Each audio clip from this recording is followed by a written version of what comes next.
मैं आपको पहले भी बता चुका हूँ कि ये तो 2 दिन का वाक़या था।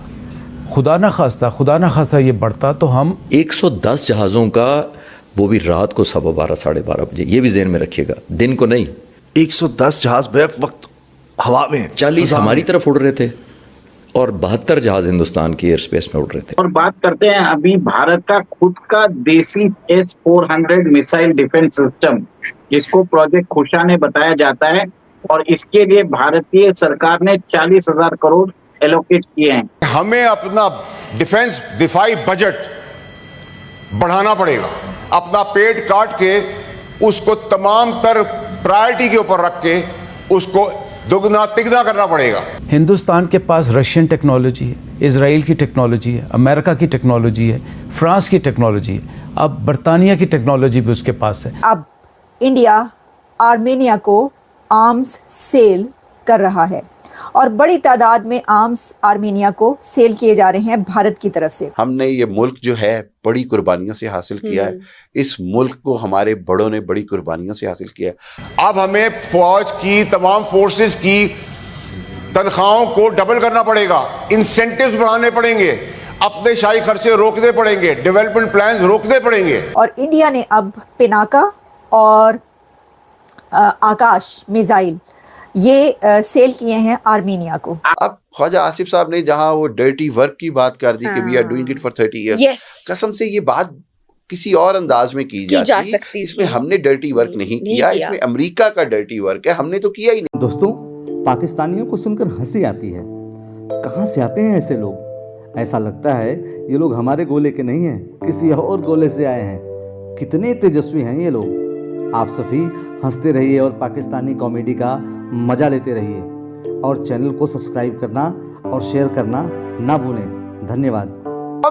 कॉमेडी बहुत आती है हमारे मुल्क से। लाल टोपी का तो आप जानते होंगे, तो लाल टोपी ने बड़ा जबरदस्त बयान दिया। लाल टोपी की तरह क्या बोलूं मैं इसके ऊपर। लाल टोपी, आंखों में आंसू, टोपी लाल, मुंह भी लाल, और ऑपरेशन सिंदूर के ऊपर जबरदस्त कॉमेडी आई है भाई। पाकिस्तान के ऊपर इस गजवे पर जिस तरह हम 65 और 71 के वाकयात सुनते थे ना, खासतौर पर 65 के हवाले से, के गैर मामूली ताकतें, रूहानी ताकतें, बुजुर्ग बाबे सईदी रसूलुल्लाह, असहाबे बदर, ये सब बुजुर्गों ने लिखा हुआ है कि ये सब के सब रूहानी तौर पर पाकिस्तान आए थे। और ये ड्रामा नहीं कर रही, मुझे भी बाद में पता चला था। इंजीनियर मिर्जा ने इसके ऊपर बड़ा तवा लगाया हुआ है कि पाकिस्तान में ऐसे मिजार बने हुए हैं, लाहौर में ऐसे मिजार बने हुए हैं जहां पे वो कहते हैं कि उनके बाबे कब्रों से निकले और कैच पकड़ लेते होते थे, और 7 पाकिस्तानी क्रिकेटरों को चपेड़े भी मारते थे, कहते थे एंज कैच फड़ीदा बगैरता, वो पकड़ लेते थे और वो हवा में फट जाते थे। ऐसा जबरदस्त एयर डिफेंस सिस्टम उन्होंने इशू किया था। तुम लोग ऐसे S-400 इतने अरबों डॉलर पे करते हो, बाबे निकल बाहर, हम बाबों से काम करा देते। तो ये सच्चे बिलीफ का हिस्सा उन्होंने मिजार बनाए हुए हैं पाकिस्तान की हिफाजत करने। और ऐसे खोते बिलीव करते हैं, ये जेन्युइनली बिलीव करता है ये। अभी देखे,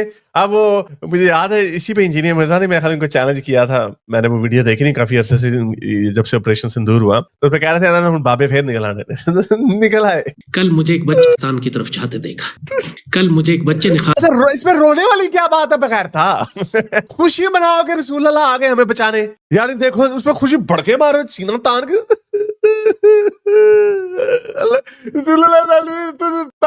बिस्कुट छुटो तो दी। आप भेजा अपना बच्चा नहीं, बड़ी उम्र का, जब नौजवान है, कोई वजह नहीं है कि वो झूठ बोले। सईदी रसूलुल्लाह अगर ख्वाब में तशरीफ लाते हैं तो ख्वाब में ही तशरीफ लाते हैं, सच्चे हैं आप। मुझे रात को रसूलुल्लाह ख्वाब में आए, मजे नहीं झूठ बोला। ऐसा तो कभी हुआ ही नहीं कि लोगों ने झूठ बोले हो। अच्छा, मजे की बात ये डिल्यूजन इतना बड़ा है कि अगर आप सोचते रहे ना यही चीजें ख्वाब में, वो जी ख्वाब रसूलुल्लाह बाबा जलंधरी, तो पता नहीं केड़े बाबा, वो उनके सोचते रहे, वो भी आ जाएंगे। जाहिर बात है जो आप सोच रहे होते हैं। अब 19 साल के लड़कों से पूछो उनके रात को उनके ख्वाबों में क्या आता है, जाहिर बात है वही आएगा जिसके बारे में सारा दिन सोचते रहेंगे। ये जिस तरह की फिल्में देखेंगे, ये जिस तरह के लोगों को सुनेंगे, वही ख्वाबों में आपके आएगा। और वो बच्चा सच्चा है, उसने मुझे अपना ख्वाब भेजा कि पाकिस्तान के बैलिस्टिक मिसाइल खड़े हुए और सईदी रसूलुल्लाह उन मिसाइल की निगरानी फरमा रहा। चौकीदारी रसूलुल्लाह को चौकीदार बोल दिया ऐसे बेशर्म। अब मुझे बताओ, इसीलिए तो ये गज़वा हिंद है। पाकिस्तान अच्छा, तो रसूलुल्लाह ने भी वैसे उन्होंने कहा घोड़ी आया जे, घोड़ी को उन्होंने प्रोटेक्ट कर लिया, लेकिन जो एयर बेसिस है इनका कोई बाबा नहीं निकला। ये देखो भलोरी एयरबेस, ये उड़ गई, पहले ऐसे थी अब ऐसी हो गई। तो बाबे ताड़े बाबिया ते लाना, बाबे ने कैच नहीं फड़ाया सही। लगता हमारे बाबे भी पाकिस्तान क्रिकेट टीम के साथ कोचिंग, उन्हीं से कोचिंग ले रहे। नूर खान एयरबेस, ये देखें यहाँ पे पहले ऐसे था, ये अब ऐसे हो गया। रहीम यार खान एयरफील्ड पे ये क्रेटर, चलो ग्राउंड से बाहर निकल गए तो सड़क यानी रनवे के ऊपर ही हुआ। तो सरगोदा एयरबेस, ये एक और क्रेटर इधर गिर गया। अच्छा, इंडिया में क्या हुआ जी? उधमपुर एयरबेस में कुछ भी नहीं हुआ। उनके पंडित ज्यादा अच्छे ना हुए इनसे, जिन्होंने कम से कम कैच तो सही पकड़े ना अपने। तो अच्छा, ये जो पागलपना नहीं खत्म नहीं हुआ, एक और भी है। अरे मैं आपको एक और पागल दिखाता हूँ, बाला वाली सरकार।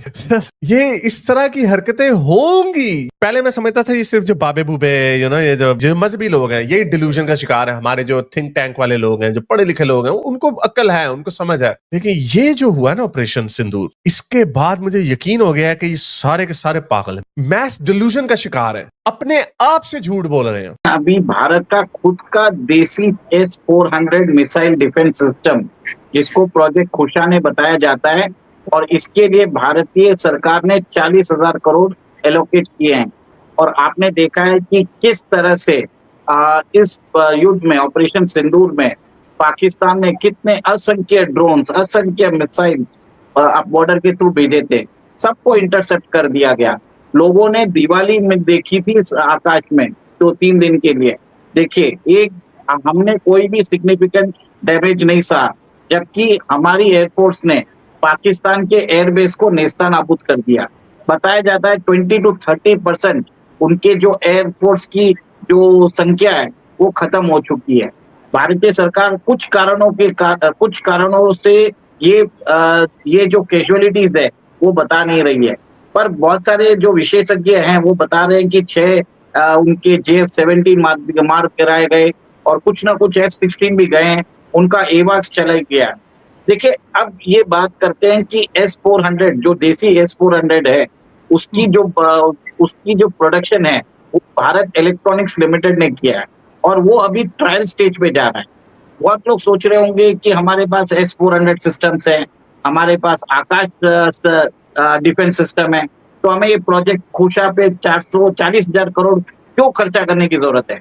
देखिए, आकाश जो मिसाइल डिफेंस सिस्टम है, इसकी रेंज 45 to 50 किलोमीटर है। S-400 की जो रेंज है वो है अराउंड 400 किलोमीटर। तो हमें एक तरह से एक मिसाइल डिफेंस सिस्टम चाहिए जो 150 किलोमीटर पे भी इंटरसेप्ट कर सके, 250 किलोमीटर पे भी इंटरसेप्ट कर सके, 400 किलोमीटर के पर भी इंटरसेप्ट कर सके। तो इसके लिए हम अपना प्रोजेक्ट खुशा हमने चालू कर दिया है। आपको ये एक और एक चीज मालूम पड़ेगा कि हमारे जो INS विक्रांत है, जो हमारी जो समुद्र में हमारे जो एसेट्स है, नेवी शिप्स है, उसके ऊपर भी ये सिस्टम लगाया जाएगा। ये anti ship ballistic missile defence system रहेगा। जो चीज हमारे लैंड में है, सिमिलर चीज ये शिप के लिए यूज किया जाएगा।